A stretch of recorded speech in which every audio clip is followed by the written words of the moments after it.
샬롬 류선생의 구속사 전국열차 유도순 목사님의 신구약 성경 파노라마를 낭독하는 시간입니다. 지금은 사도행전 파노라마 21장 1절에서 26절까지입니다.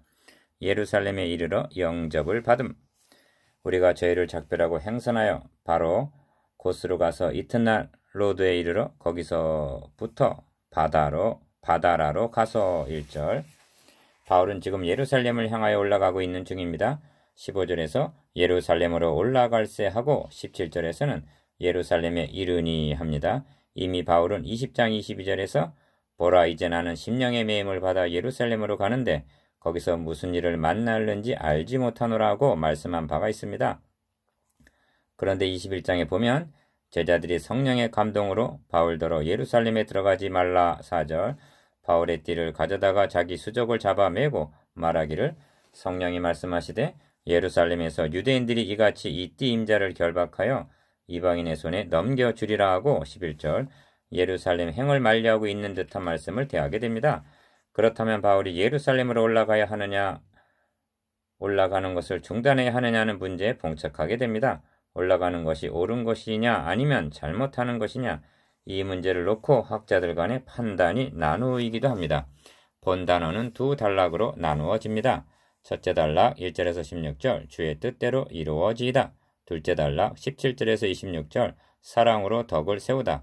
첫째 단락 주의 뜻대로 이루어지이다. 1절에서 16절 이 점에서 본 단락의 주제가 주의 뜻대로 이루어지다가 14절 될 수가 있는 것입니다.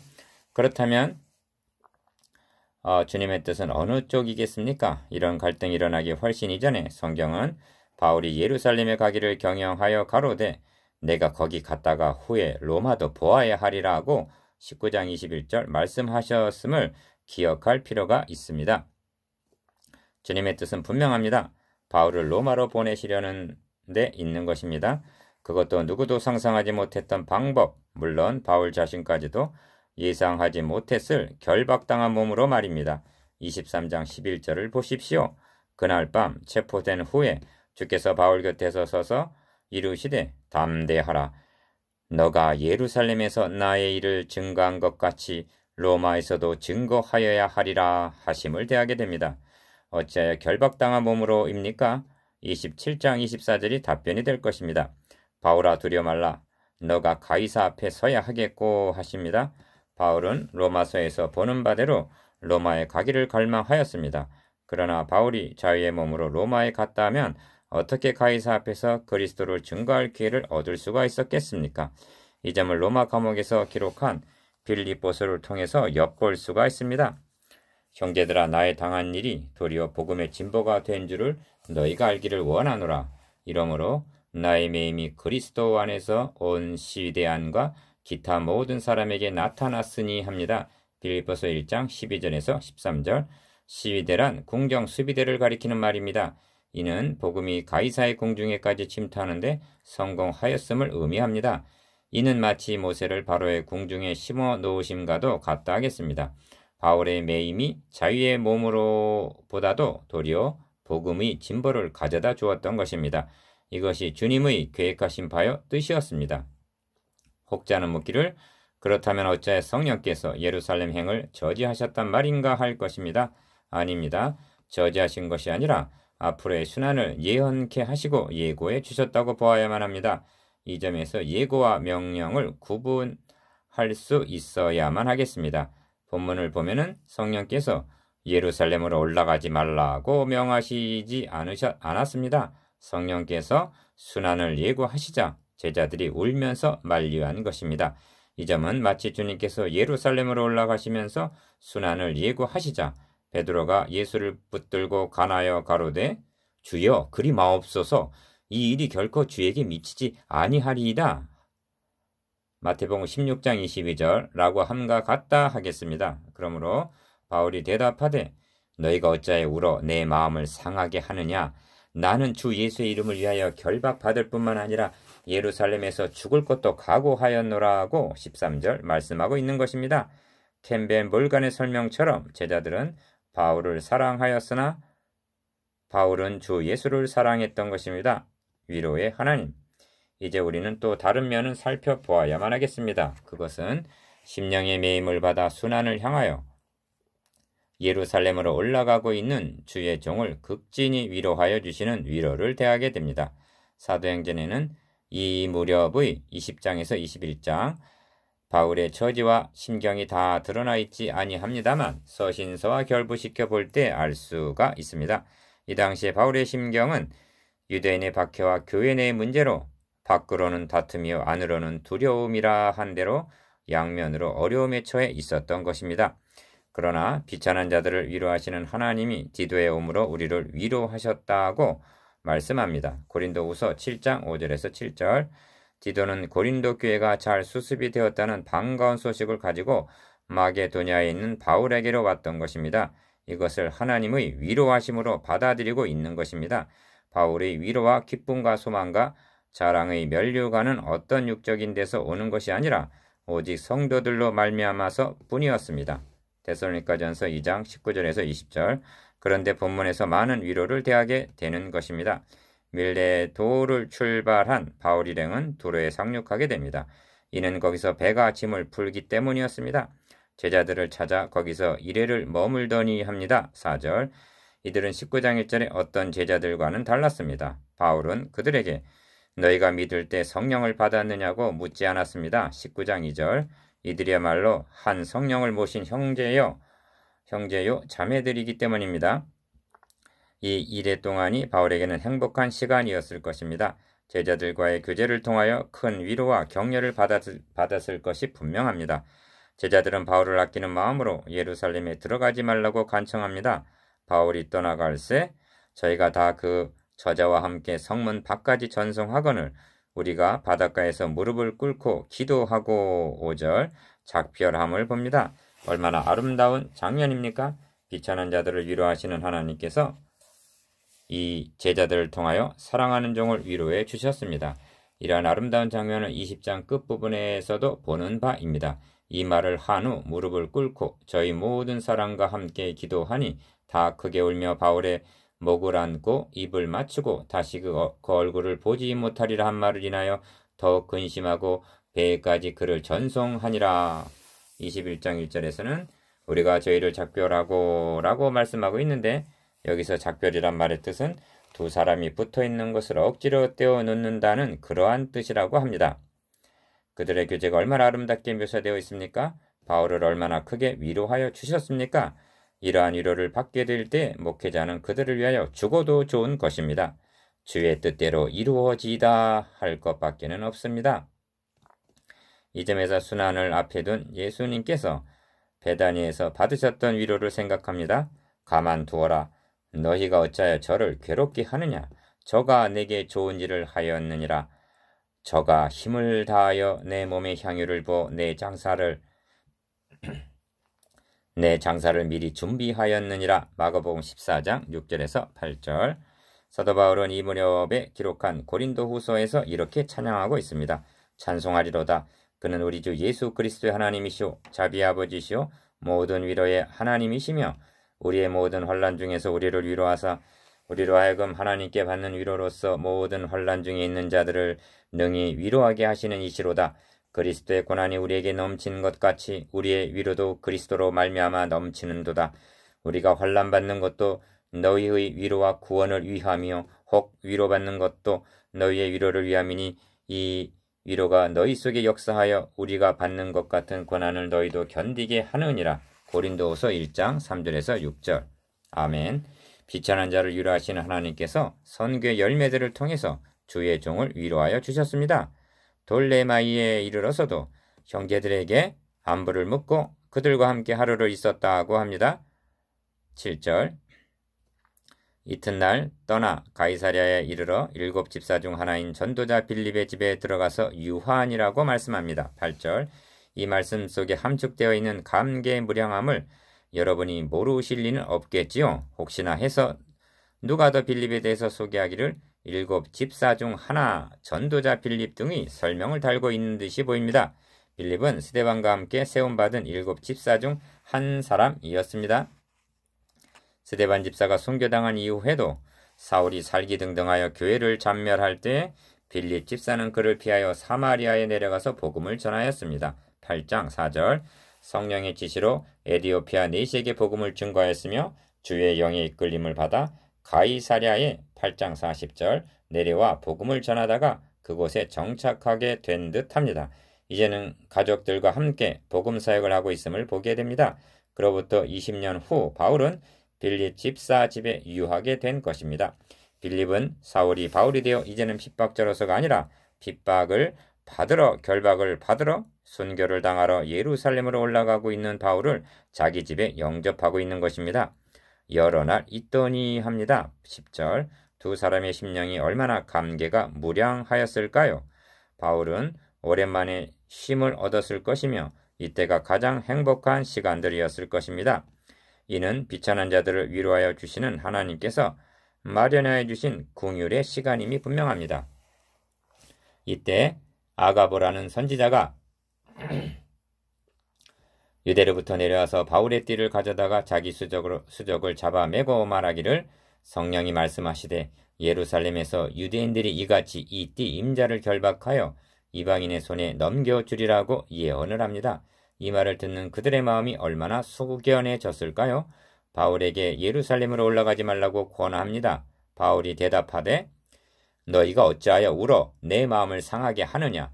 나는 주 예수의 이름을 위하여 결박받을 뿐 아니라 예루살렘에서 죽을 것도 각오하였노라고 말합니다. 13절 저가 권함을 받지 아니하므로 주의 뜻대로 이루어지이다 하고 그쳤노라 합니다.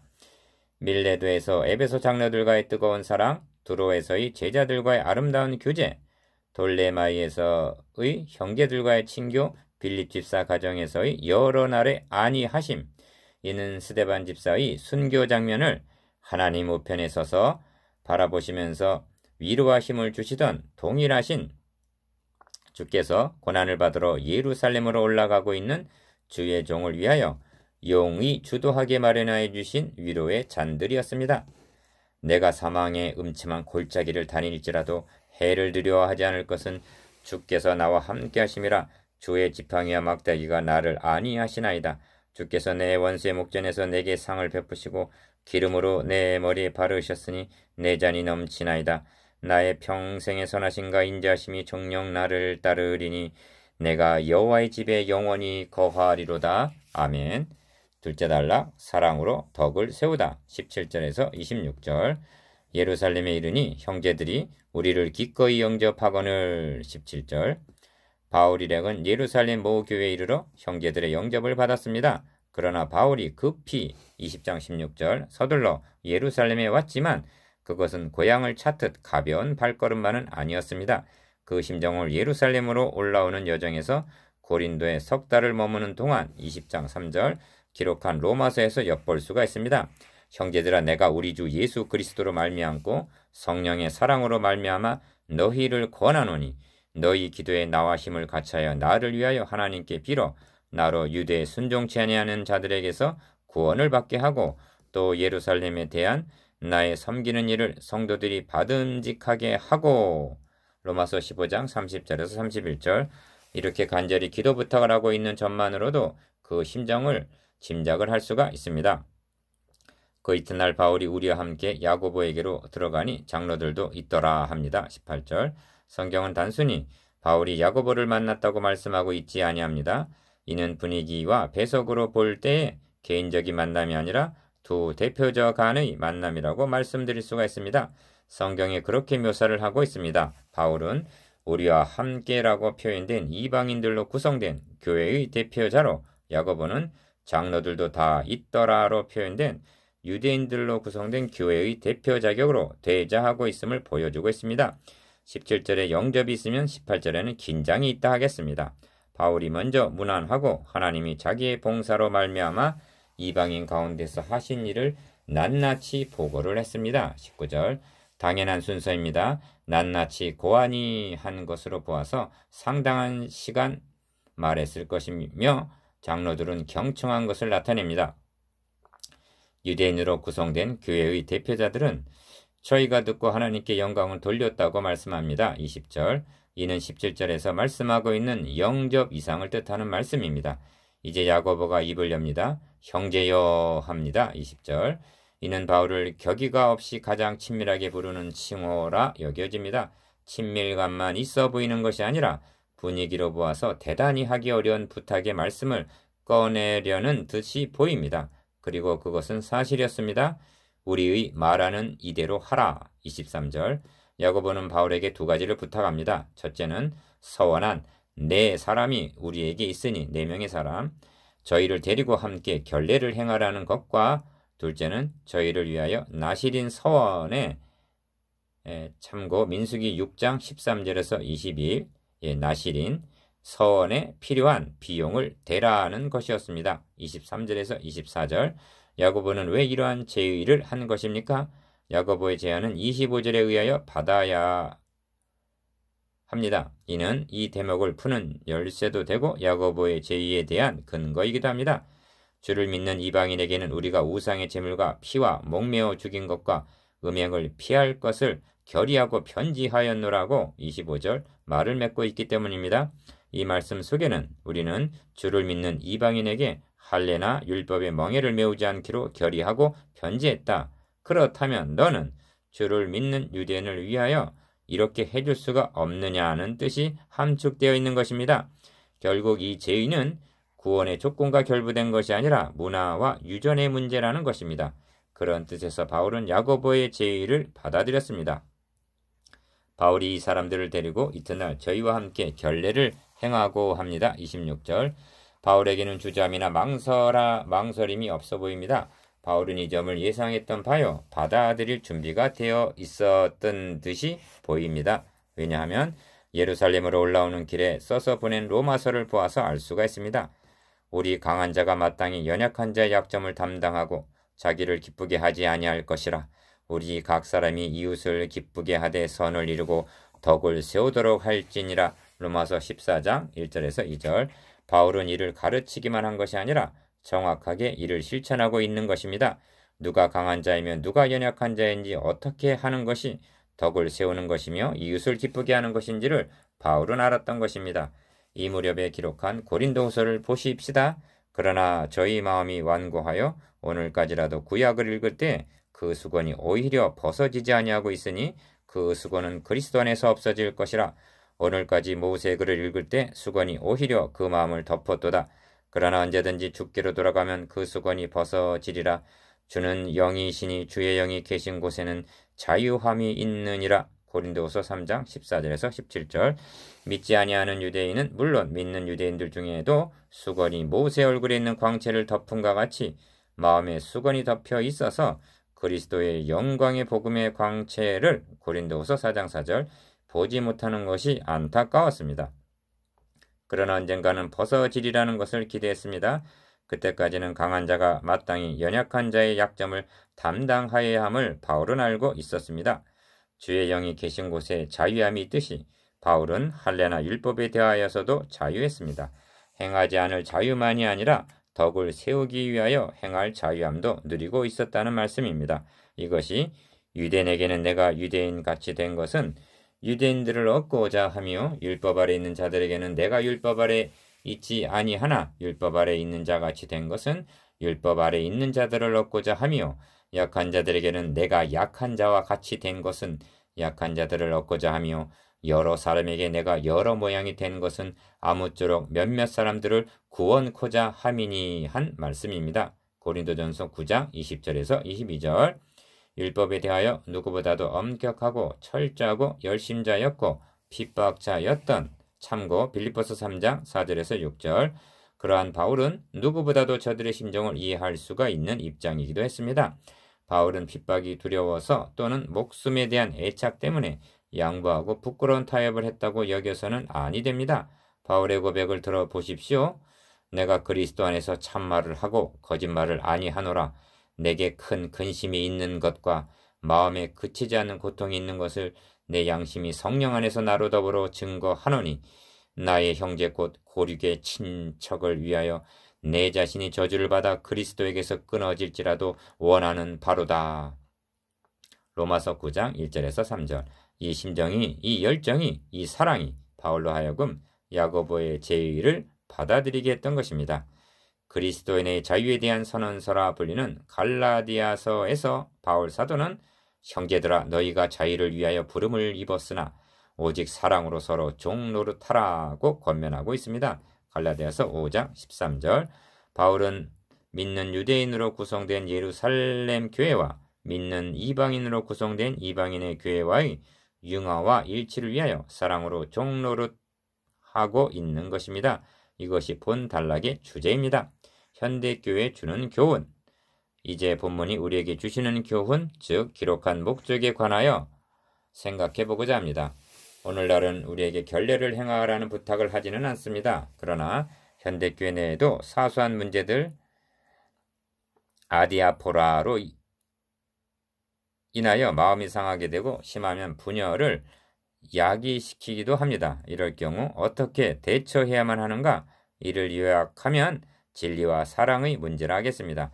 진리를 따를 것인가? 사랑으로 행할 것인가? 이것은 선택의 문제가 아니라 조화의 문제입니다. 사도 요한은 너희 자녀 중에 우리가 아버지께 받은 계명대로 진리에 행하는 자를 내가 보니 심히 기쁘도다 하고 말씀하면서 부녀여 내가 이제 너에게 구하노니 서로 사랑하자. 이는 새 계명같이 너에게 쓰는 것이 아니요 오직 처음부터 우리가 가진 것이라고 요한2서 1장 4절에서 5절 진리와 사랑을 조화시키며 균형을 잡아주고 있습니다. 예수 그리스도께로부터 진리와 사랑 가운데서 우리와 함께 있으리라. 요한2서 1장 3절라고 합니다.